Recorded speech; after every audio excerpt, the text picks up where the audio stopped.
Today I made Nutella hearts out of Pillsbury Crescent rolls.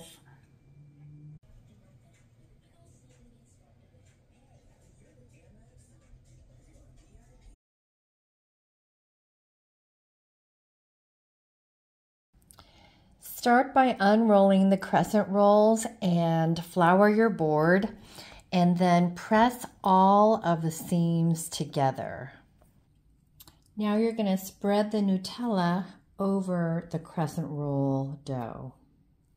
Now you're going to take the second layer of the crescent rolls and lay them right on top.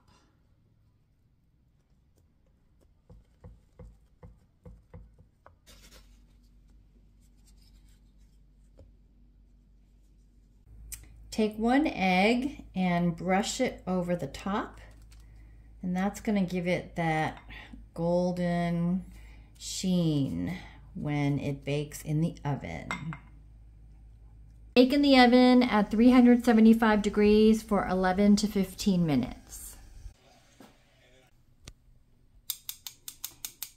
Top with powdered sugar.